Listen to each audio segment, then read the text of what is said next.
ecosystem. You know, how do you think your life would be different had you let, I don't know, maybe we'll call it fear or um, um, uncertainty, if we had let that kind of sink in and we had just been on the, how do you think your trajectory would have been different? Oh boy. I would either be mediocre or, more honestly, I don't think I'd be here. Big it up, big it up. Yeah. Hear in my voice. Yeah. Here we go, go. Yeah. Here we go, go. Welcome to another episode of Keeping It Real with Mel. We got my man Dan here. Dan, tell us a little bit about, a little bit of your background, where you're from, and a little bit about your business, your real estate business. Absolutely. So my name is Dan Winters. I run the Winters Real Estate Group out of Minneapolis, Minnesota. I've been licensed for 10 years. I got in the business after my mom passed away suddenly. And I was 26, she was 47. And, it kind of really made me think about what I need to get done in my life. And real estate's always kind of been one of those things that I wanted to do. I was that weird kid that would take grid paper and I'd draw little neighborhoods and I'd sell lots of houses to my friends for like candy and erasers. That's why I was in third grade. So when she passed so you away, were the meta before there was a meta. yeah, I'm the original meta. Right. I, took an inventory of what I want to accomplish with my life after my mom had passed away because we didn't talk for years. And I was going to call her and didn't do it. And I missed an opportunity. So I don't regret anything, but what it's done is really catapulted me. So I came home after everything, sat down, thought about real estate. I prepaid rent. I prepaid my car payment. I had $200 left to my name, and I jumped in. And 10 years later, we're here. So I run a team of about 7 people now. We do awesome business. We did 60 deals last year. Okay. Made the most money I've ever made my entire life, and it's baffling. But that's kind of the real estate side. Other than that, I'm married to my husband, Derek. We've been married for, 6 years, together for 8. We're both in real estate. He's also a manager at a coffee shop. We're looking to expand our family, and it's just been good times. All right, good. So that's something. So from $200 in your bank account, Yeah. to 60 transactions.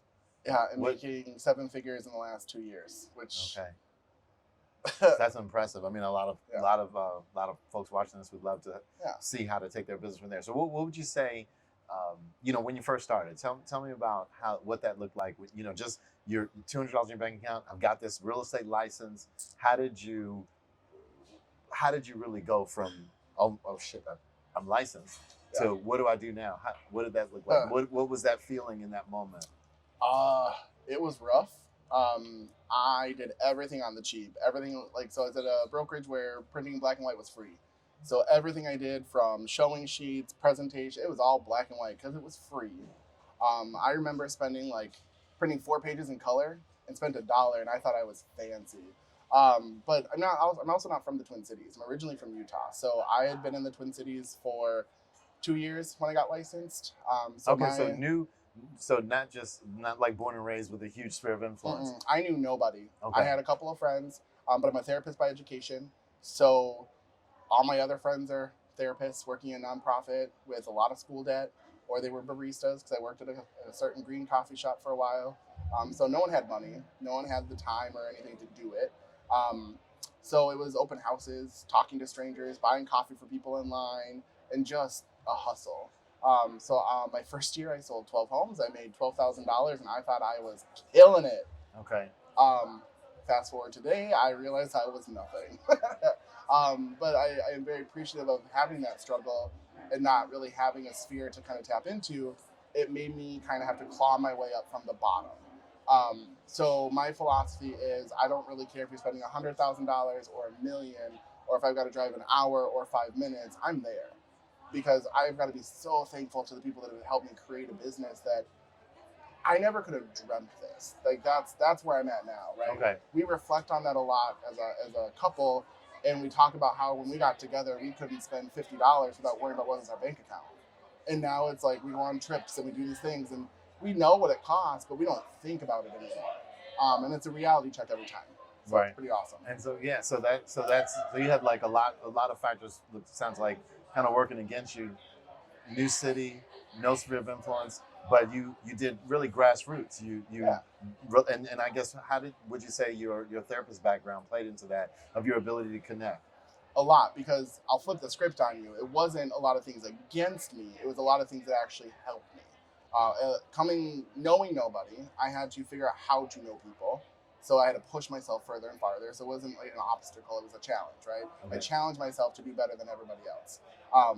Knowing too, when I did encounter, clients that weren't happy or they're irritated or just, everything that's going around in the minutia. It's not really that it's about me, and it's never about us, right? Mhm. So I had the ability to separate out the transaction from the people. There's something in the transaction that they're experiencing, or something at work, or something at home outside of me. And that allows me to just keep a very calm, mellow head about everything. And I don't take anything personal. Okay. If people are mad, I always tell my clients, if you need to vent, just text me first. Tell me you need to vent. I will ignore your call, leave me a voicemail, and I will delete it. I get about 2 of those calls a week. Okay. And it's just a way to let people vent. So I think that the therapist background definitely helped with that. Okay, helping build those. Now you said 12 transactions. I know you put that.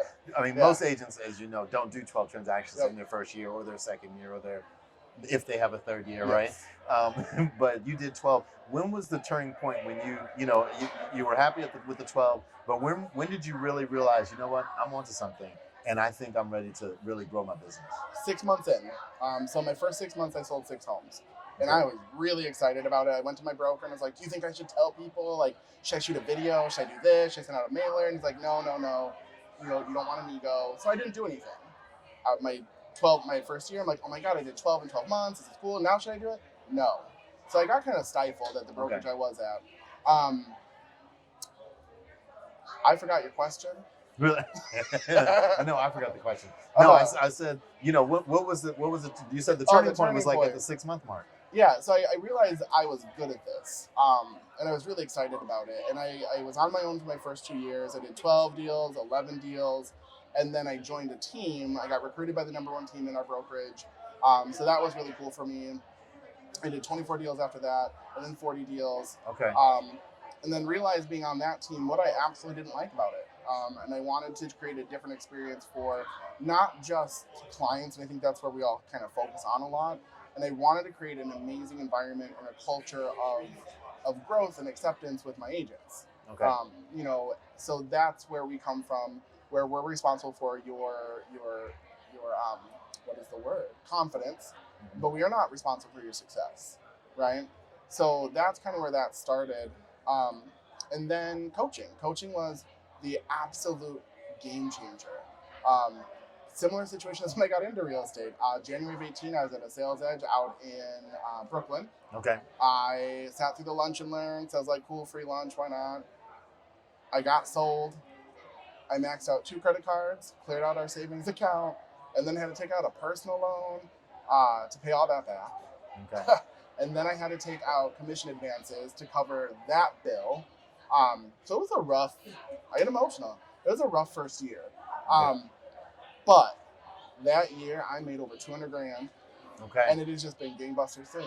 So the last 4 years are just a whirlwind. Right, and so, Yeah. what I heard you say is that you really had to kind of go all in, and we're both, Yeah. in the Tom Ferry ecosystem.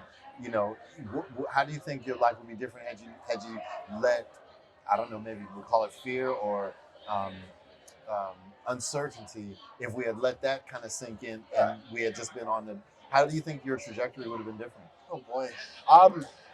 I would either be mediocre, or more honestly, I don't think I'd be here. I think I would have went back to therapy. I would have went back to managing a coffee shop or a restaurant, and just living what I would think would be a good life without knowing what could have been. And right now, that's like the most exciting part is what is the next 10 years. So I'll start my 10th year in October. And when we get like that 87% around the first 18 months, I would venture that's going to be 90 to 93% in the next few years. Just knowing that I'm going into my second decade of real estate is just, I didn't think I'd ever be here. It's the longest I've ever done anything. Right. So, Well, that's a good thing. You're on a roll. Well, you're a young guy, so I mean, from $200 in the bank account to 200,000 to 7 figures, all within a 10-year, to possibly not even being in the business. Yeah. in between then. Before that, I think that was before the 200,000 Oh, mark. yeah, it was absolutely scary. And I think that's something that a lot of new agents or people that are getting into the business don't really understand is the risk. If you take it, there's so much more reward on the other side, right? And we're still paying off our personal loan, and that's 4 years later, right? And I could pay it off. I purposely don't pay it off because every month when I pay that money, it's a reminder of where I was Right. and where I will never ever be again. Because it's just not a possibility anymore. Right, and you said something important earlier, talking about gratitude. Mm-hmm. You know, how has, you know, and we've tried to practice that. Sometimes we get away from it, Yes. but how has gratitude affected your, you know, kind of your day to day and your mindset, you know, revolving your business? Absolutely. So I'm big on gratitude and big on just giving thanks because, again, no sphere, no anything, building this from nothing. I wouldn't be in my business without the people around me. So we do about 6 to 8 client events a year. Some of them are big, some of them are small. We're really big on handwritten thank you notes and things like that. We don't do a large business in terms of like hundreds of units. You know, with the 60 that we did, I didn't pay a penny for any of those other than like events. So all 60 of those deals were all referrals from my database. All of our business we've done this year, we're at about 40, 45 deals, all referrals again. I haven't paid for leads in 2 years. Wow. So, you know, our ROI is awesome. You know, we're big on telling people thank you, and it's never about us. So even with like our closing gifts, our posts, it's never like, thanks so much for choosing us. It's more like, congratulations, this is super cool. You did an amazing thing. We can't wait to talk to you later. And then we make sure we stay engaged. So gratitude is kind of what we lead with. Our vibe, you know, like they talk about all the time, is service-oriented, results-driven. And it's been that way since day one for me. It's all about a service first. The results will follow. And that's our focus, is to get you results. And if I do that, then you will tell your family and your friends and your coworkers and your colleagues and your neighbors all about us. Okay. And we may not be the best fit. We don't lead with ego. We don't talk about us at appointments. You can find us online. Do your own research. We'll talk about it if you need to, but we like to focus on you. So that brings to like the appointments, to showings, to everything we do. It's a thank you, all day, every day. Okay. So it sounds, I know a lot of people say you know, or some people say, you know, you get in real estate, it's so expensive, you have to spend a bunch of money on leads. And I hear you're saying you didn't spend, you know, you spend very little on leads. All of your business, it sounds like, is relationship based. And for the last 2 years, I mean, Yeah. I went the route of leads, right? Because the brokerage I left was basically saying, hey, if you want a team, what's your value? And I was like, well, I'm in every day. I do this. I do coaching. I want to mentor people. I want to grow people's business. And I promise to be available and around, because I feel like once you reach a certain level, those team owners and those team leaders kind of disengage. They no longer interact with the agents. They're no longer available. They're not in the office. So that's always been my promise. And I was always told, well, you need to have leads to attract talent. right.